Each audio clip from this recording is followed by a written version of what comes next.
Oke, baik. Untuk kali ini kita akan bahas tentang function ya. Function adalah kumpulan dari coding yang nanti dia mempunyai tujuan tertentu. Kemudian nanti bisa dipakai untuk beberapa kali pemakaian. Ya, pemanggilan bisa dipakai gitu ya. Oke, kita lihat contohnya seperti ini ya. Baik. Biasanya ciri-cirinya pakai kata def.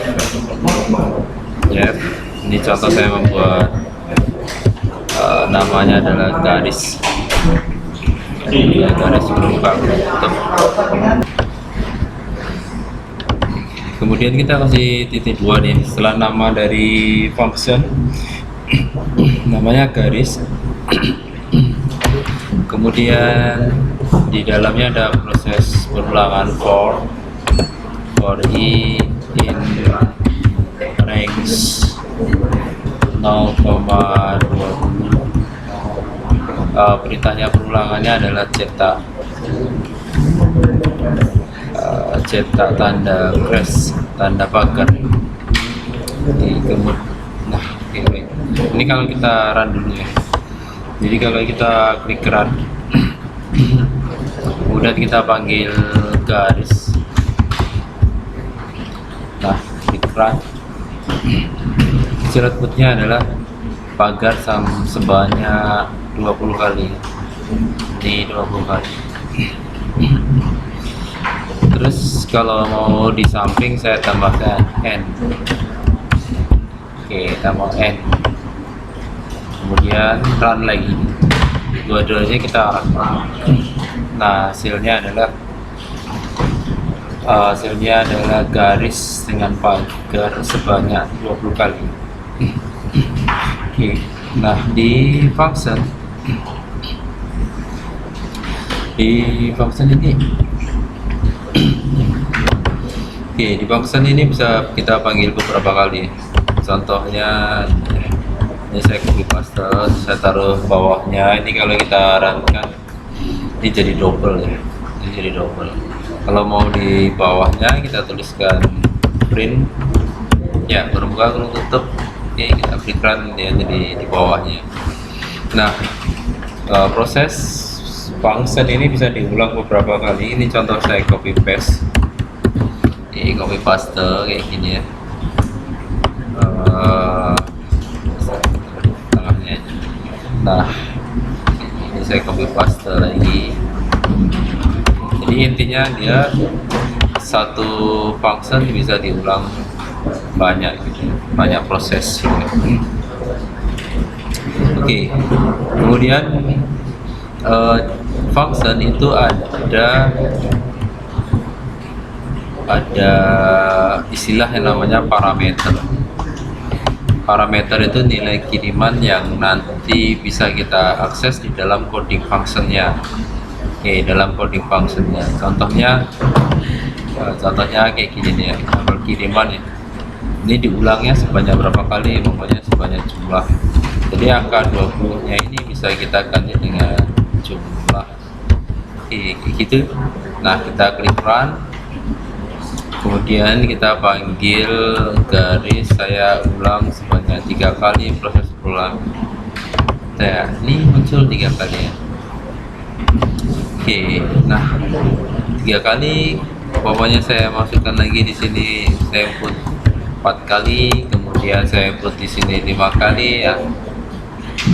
Munculnya beda-beda nanti.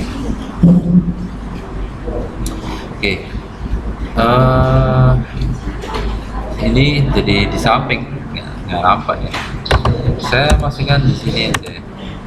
Print buka tutup. Ini saya klik run. Kemudian yang ini kita klik run lagi. Nah, jadinya seperti itu.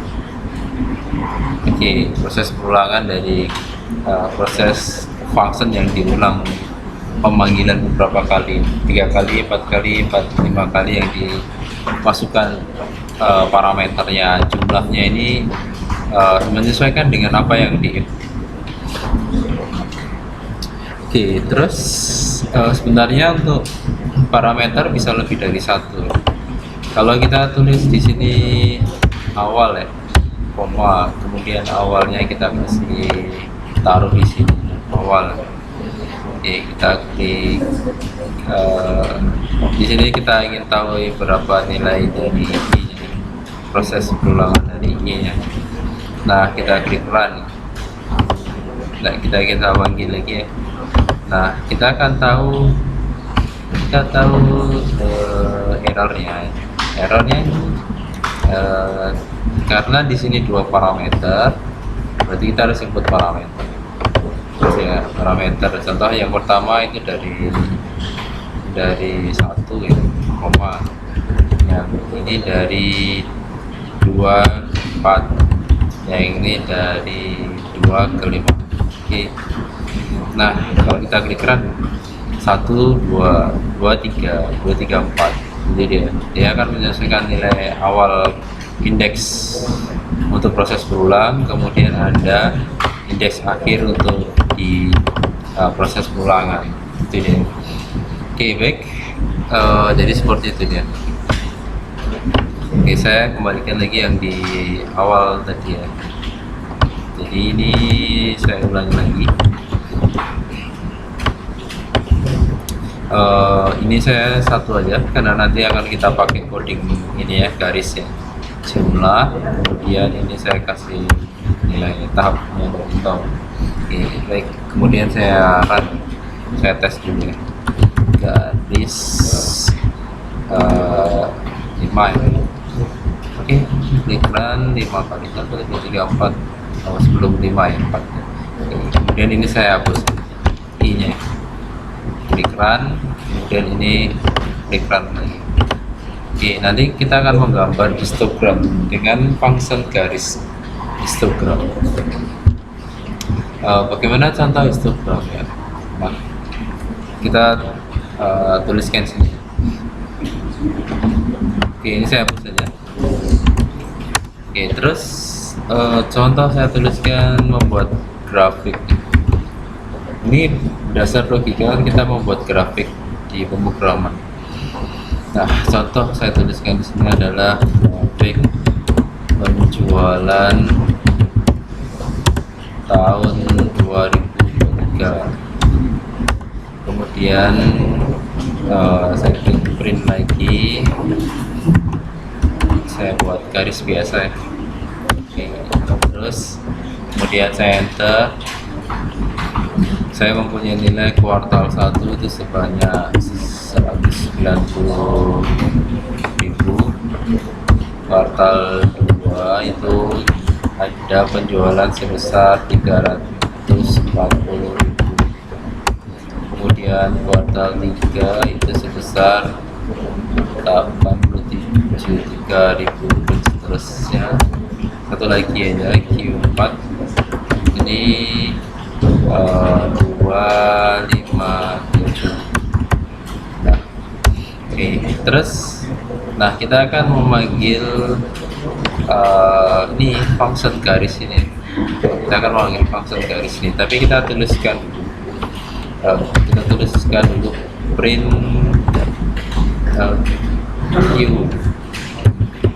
Q1. Q1, kemudian ini saya kasih outputnya taruh di sampingnya. Saya coba klikkan ya, hasilnya grafik penjualan tahun 2023 Q1. Oke, nah habis itu kita outputkan garis ini. Kita panggil garis. Oke, garis.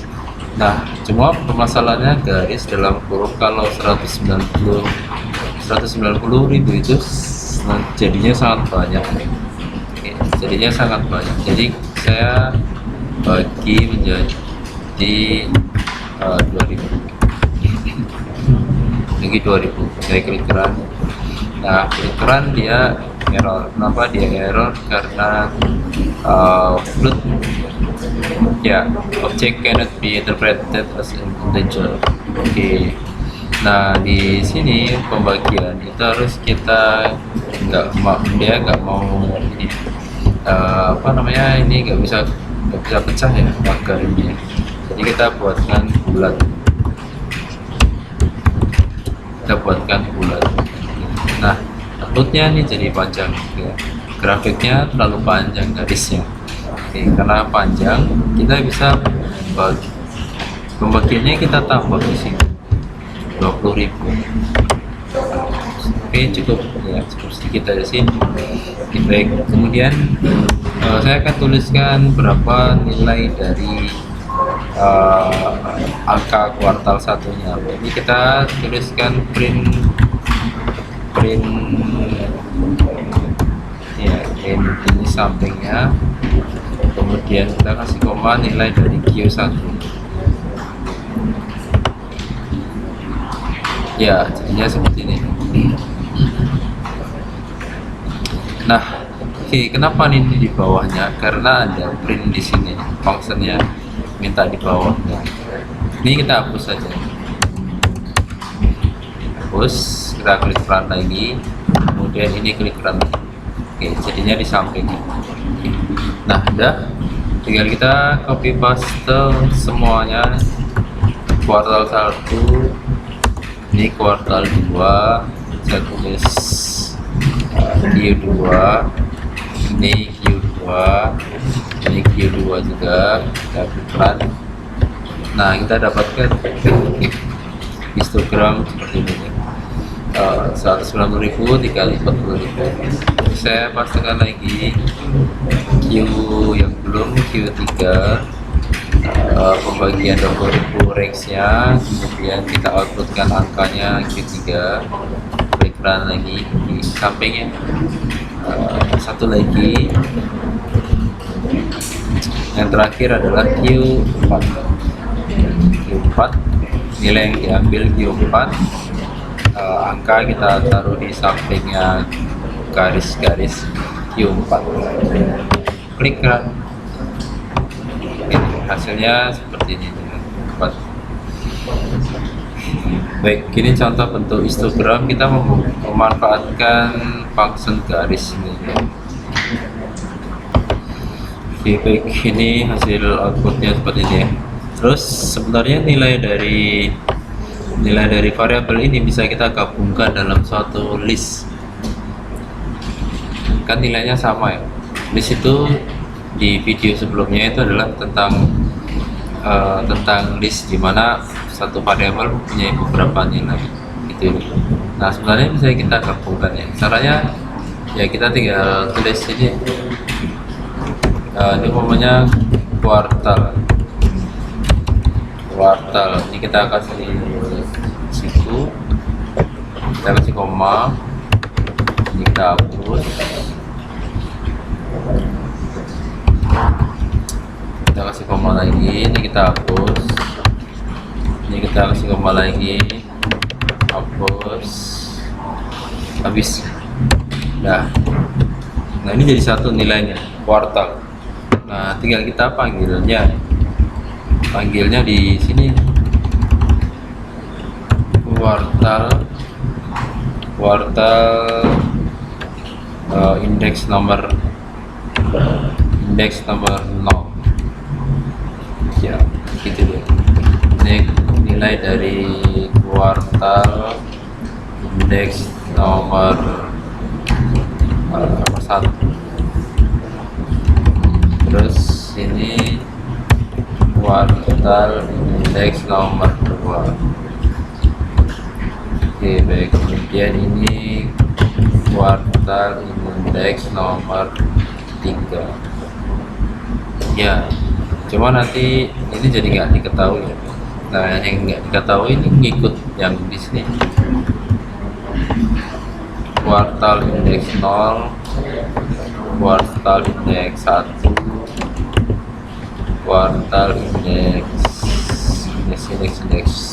2, kemudian kuartal indeks 3.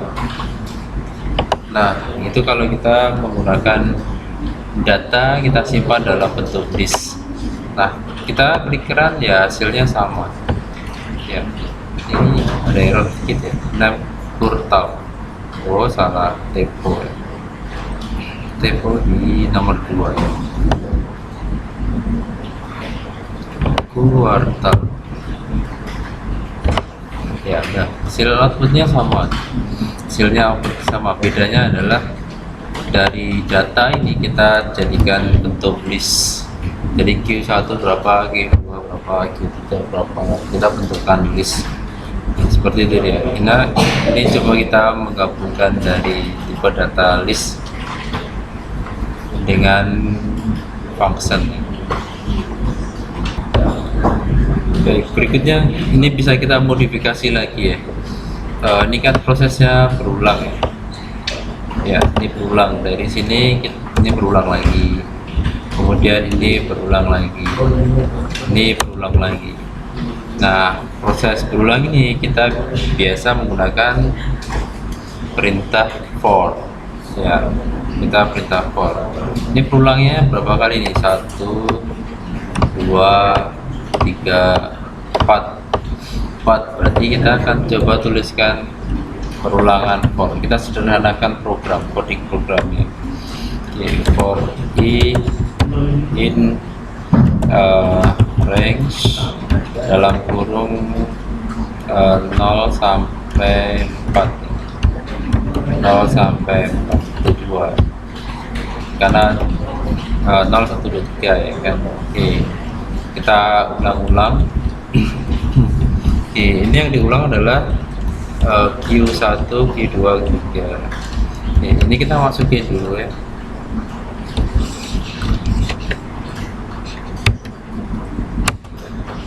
Oke, kita masukkan yang ini, print ini kita masukkan. Oke, ini kita masukkan, ini juga kita masukkan. Nah, biar dia 1, 2, 3 ini kita keluarkan.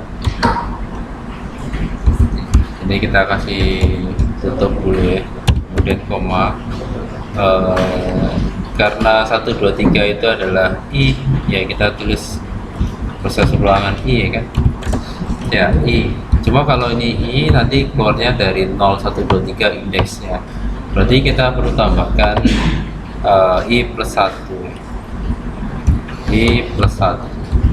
Kemudian kita buat string biar jadi huruf gabungkan dengan Q. Nah, kemudian ini kita kasih tanda kutip dulu biar gabung, kemudian yang di sampingnya. Oke, kemudian kita panggil garis kuartal 0 integer kuartal 0 ini masih sama. Kemudian ini juga ini bukan 0 ya, karena dia dipakai nilai i ya, ini kita pakai nilai i ya. Ini kita pakai nilai i terus ini besar. Oke, ini kita hapus penyederhanaan program dengan menggunakan for. Kita tes dulu ya, gitu deh. Oke, hasilnya sama dengan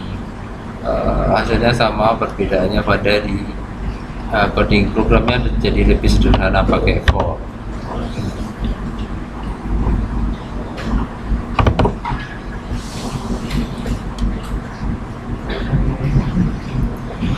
Selanjutnya adalah coding ini bisa kita jadikan satu function ya, bisa jadikan satu function.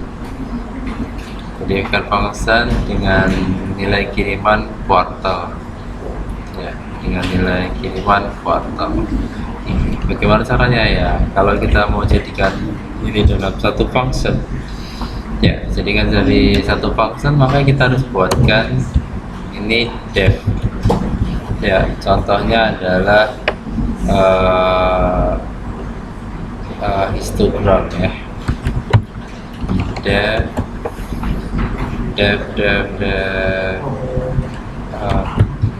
histogram. Kita kasih nama kuartal histogram, Q histogram. Buka kurung tutup. Ya, buka kurung tutup. Kemudian sama dengan nilai kirimannya adalah kuartal. Ini kuartal itu yang ini ya. Ini kita hapus jadinya. nilai kuartal. Nah, ini kita masukin semuanya, dimasukin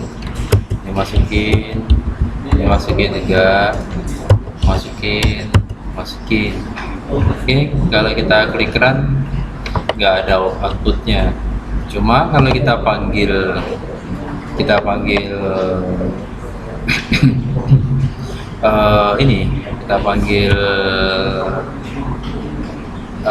kuartal ya. Kita harus ini dulu. Nilai dari kuartal tadi yang kita hapus berapa sih? Nggak ada di sini, sudah kehapus. Oke, saya tulis lagi. Kuartal sama dengan berapa tadi? 19. Oke, kemudian 340.000, kemudian 3.000, kemudian 253.500. Terus kita mau membuatkan nilai ini ke histograf, ya tinggal kita panggil nama histografnya, Q histograph. Yang dikirim adalah nilai dari kuartalnya, ya nilai dari kuartal. Kalau kita klikkan, nah gitu deh, kita mempunyai dua function, garis, yang kedua membuat gambar histogram dengan nilai kirimannya ini gitu ya. Ini panggilannya dengan parameternya kuartal. Oke, ini nilai parameternya kuartal. Oke, jadi seperti itu dia. Nah, kuartal ini bisa juga lebih dari parameter ini bisa lebih dari satu. Contohnya kalau ingin tahunnya beda-beda gitu. Tahunnya beda-beda, kita bisa tuliskan di sini tahun, year. Terus tahunnya ini kita ganti, kita putus di sini. Kita putus di sini, kemudian kita pluskan dengan string dari year. Year yang dikirim. Oke, string dari year yang dikirim di sini. Grafik penjualan tahun, string year yang dikirimkan gitu. Oke, jadi kita klik run dulu ya. Klik run, kemudian nah di sini kuartal berapa sih? Kita tulis di sini 4,2023 tahun 2025. Kita klik run. Nah, oke, jadi tahunnya berubah ya. Grafik penjualan tahun 2025 berdasarkan nilai kiriman 2025. Gitu ini. Oke, baik. Nah, ini datanya cuma 4 aja sih ya. 4. Bagaimana kalau mau tambah lagi? Kalau kita mau tambah lagi nanti jadinya error. Saya tambahkan lagi ya. Nah, oke. Kalau tambah lagi datanya lebih dari 4, lebih dari 4, dia nanti nggak kebaca, yang 759.000-nya nggak kebaca karena proses perulangannya hanya dari indeks 0 sampai 4 aja. Oke, nggak error sih ya, cuma dia nggak kebaca, nilai yang terakhir itu nggak ada. Nah, bagaimana biar ada? Kita tambahkan di sini jadinya 5. Klik run, kemudian klik run lagi, nah, muncul 5. Cuma nanti nggak fleksibel kalau kita tambah-tambah terus ya kan, ngedit di functionnya. Nah, kita bisa pakai len dari kuartal ya, len dari kuartal. Oke, len dari kuartal. Nah, gitu ya, len dari kuartal. Kita tambahkan len dari kuartal itu menjadi perulangannya tergantung berapa yang mau dikirim. Jadi kalau saya masukin lagi di sini cuma 125.000 ya, klik run ya nanti nambah otomatis ya. Q6 1 2 3 4 5 6, mau tambah lagi ya muncul lagi ya. Saya masukin lagi 350.000 ya, klik run. Oke, ini sudah dinamis. Kode programnya ini sudah cantik untuk bisa dipakai di dalam pemrograman histogram. Ya, dia ngikutin dari berapa nilai list yang dikirimkan, kuartalnya, kemudian tahunnya bisa diedit juga, 2025 bisa diganti-ganti. Oke, baik, itu contoh kita memanfaatkan dua function, garis, histogram, dengan nilai yang fleksibel, parameter dari kuartal tergantung nilai yang dimasukkan, kemudian pemanggilan dengan tahun.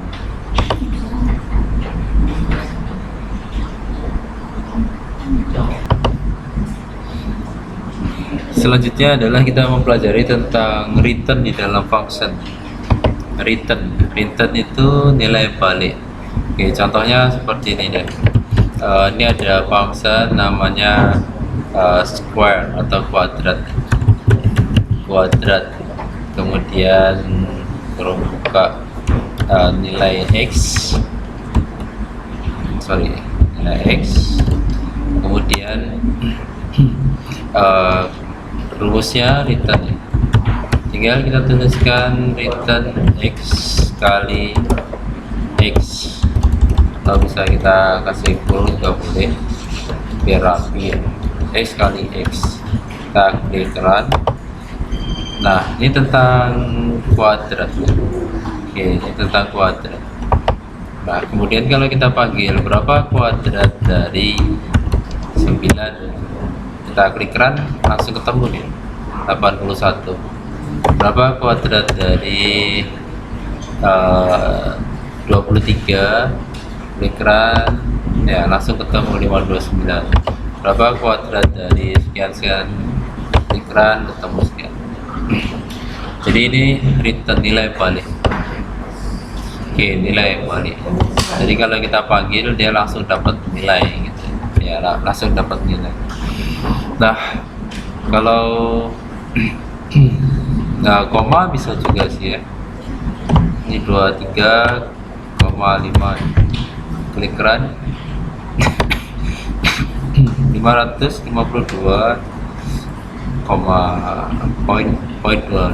gitu dia. Nah, ini return.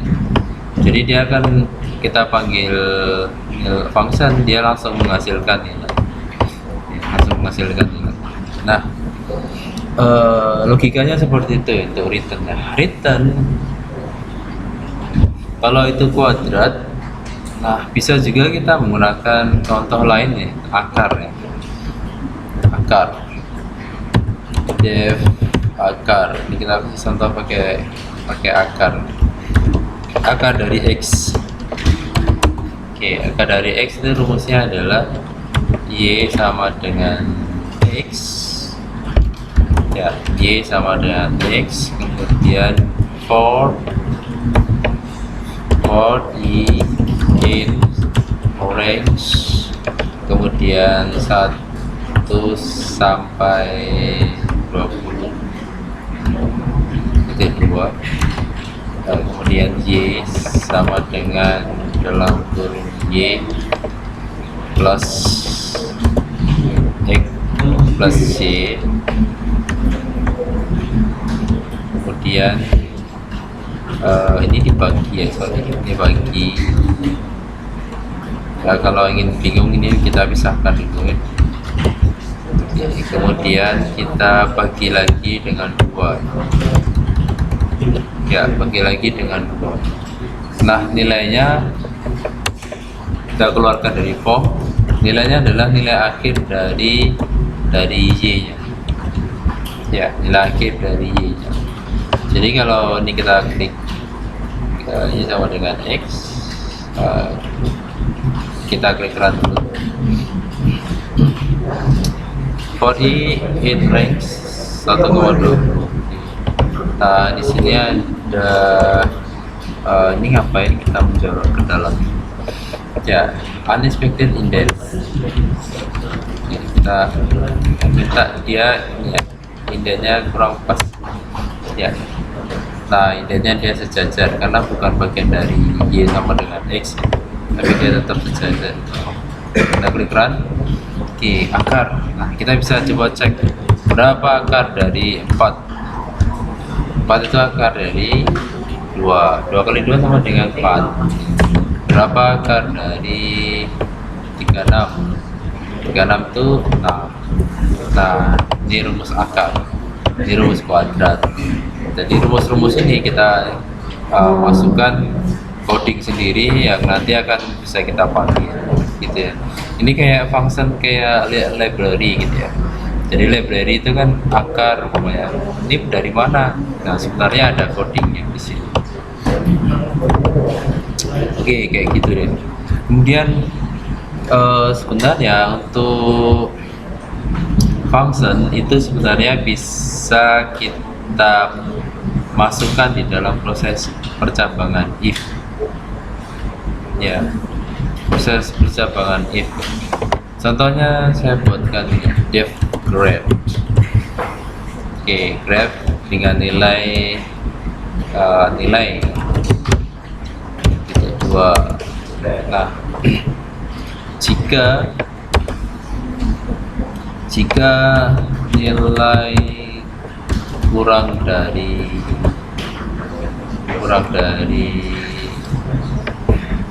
50 ya.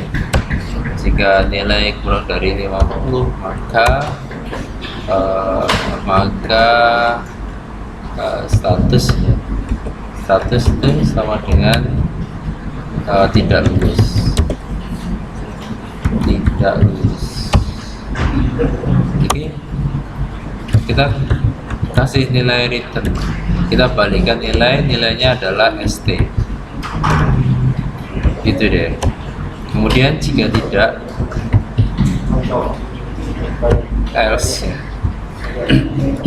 Jika tidak atau else ya, kita kasih else titik 2, kita kasih sama ya, st sama dengan statusnya lulus. Kemudian kita return, kita ambil nilai dari st nya gitu. Udah, kita coba run dulu ya. Oke, sukses. Nah, coba kita kirim ya. Oke, umpamanya saya punya nilai berapa, 70 ya. Oke, kemudian saya coba cek grade ya, grade saya kirim nilai ya, atau 70 itu tadi ya, grade. Kemudian saya klik run ya, jawabannya apa? Lulus ya, lulus karena masuk return yang kedua. Kalau return yang satu ya, return 1 contoh saya tuliskan di sini 40, klik run ya, tidak lulus. Oke, klik run, tidak lulus. Terus sini saya tulis lebih lengkapnya, print nilai sama dengan nilai. Kemudian saya tuliskan print kurung status sama dengan kutip grade untuk ini, kita klik run ya, nilai 40, status tidak lulus. Nah, ini fungsinya di mana? Fungsinya di grade nilai di sini. Oke, kita panggil ini ya, grade nilai kiriman, yang kiriman juga itu dia. Oke, baik. Jadi ini nilai balik. Jadi nilai balik itu bisa di dalam if juga. Nggak harus hanya satu, tapi bisa juga 2, tergantung kondisi. Di dalam if else juga bisa. Tapi kalau double nanti nggak bisa kalau bukan di dalam pencabangan.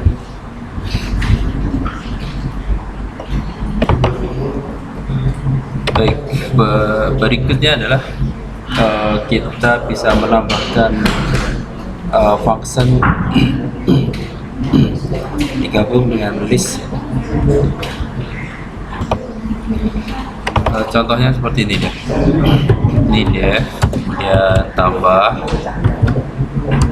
dalam kurung ini ada sebuah nilai argumen atau list gitu ya. Ini pakai titik 2 dulu nih biar nggak error. Nah, kemudian argumen nanti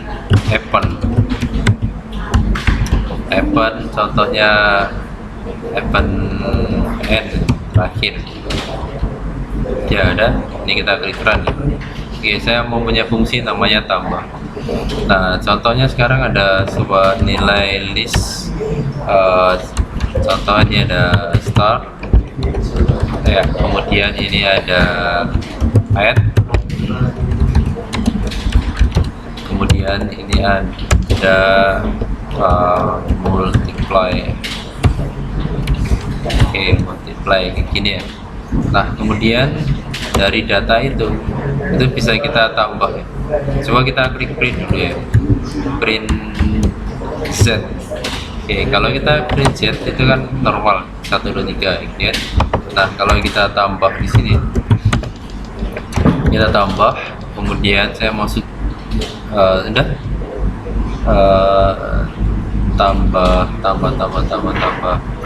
tambah dari z nya. Oke, dari variabel z nya ini atau listnya z ini. Oke, kemudian saya print lagi, lihat perbedaannya antara yang satu sama yang kedua.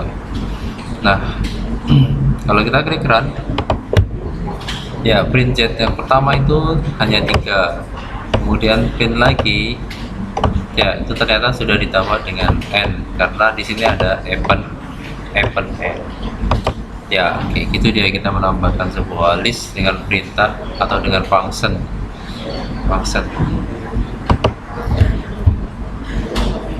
Oke, terus kemudian terakhir tentang rekursi ya, recursion. Nah, recursion atau rekursi itu adalah artinya ini function di dalamnya itu ada function lagi ya, function di dalamnya ada function lagi, atau kalau di dalam percabangan itu ada kayak nested selection ya, selection di dalam selection atau looping di dalam looping. Nah, gitu dia, function di dalam function itu bisa juga memungkinkan. Contoh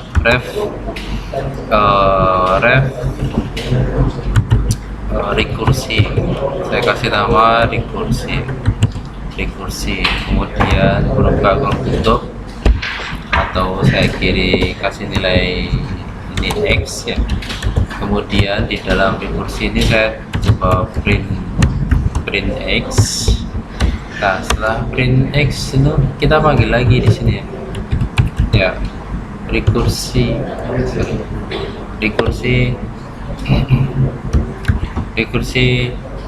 x plus 1 ya. Ini nggak berhenti ya, ini prosesnya ini nggak berhenti.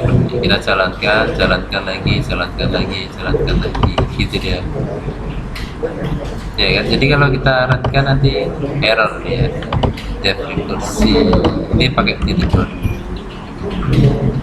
Udah ya, kita klik run. Nah, ini rekursi, kemudian kita panggil ya kan, rekursi, kita kasih nilai 3 ya, klik run ya. Kita lihat ini sampai ke bawah ini nggak berhenti, akhirnya jadinya error terakhir. Atau sudah berhenti belum? Nah, ini terakhir ya, rekursinya nggak bisa bis. Nah, jadi ini karena dia membaca di sini kemudian diulang lagi membaca di atasnya lagi, muter-muter begitu deh. Jadi namanya rekursi ya. Oke. Jadi di dalam dia baca lagi di dalam. Tapi kita sebenarnya bisa manfaatkan sih, kita manfaatkan sebuah yang rekursi tapi kita kasih proses berhentinya. Tapi tergantung dari kasusnya. Tapi yang intinya sih rekursi itu adalah function di dalamnya lagi ada pemanggilan function lagi, function di dalam lagi. Baik, jadi seperti itu. Nah, ini adalah pembahasan tentang function, pembahasan tentang function dari tidak ada return sampai ada returnnya, sama rekursi. Ini contoh rekursi. Nah, kalau di rekursi itu sebenarnya kalau kita mau pakai, kalau biar tidak error itu biasanya sih dimasukin di dalam if. Jadi umpamanya di sini ada if, ini kita enter if dalam kurung umpamanya x nya itu lebih besar dari 0, baru perintahnya punya print kemudian, atau ini ya, rekursi atau hasil. Ini kita tulis di sini, hasil sama dengan x plus rekursinya adalah -1 ya, -1, kemudian ini kita kontrol x, kemudian ini kita taruh di bawah itu dia. Kemudian sudah kita kasih else jika sudah result atau hasil sama dengan 0 ya. Terus kita tampilkan returnnya adalah hasil. Oke,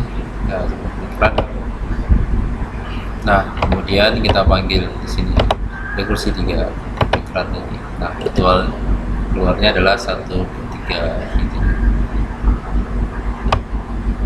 Oke, itu hasil. Ini return hasil di sini ya. Sebenarnya nggak usah kita pakai, karena pakai return itu harusnya nggak pakai print gitu. Nah, ini kita klik run lagi, dan kita klik run lagi langsung keluarnya 6. Nah, berapa rekursi 3, keluarnya 6. Oke, baik, seperti itu contoh dari rekursi. Jadi biasanya masukin di dalam if atau di dalam looping gitu ya. Kalau enggak nanti dia nggak berhenti proses. Baik, itu pembahasan tentang function, nanti bisa dicoba sih.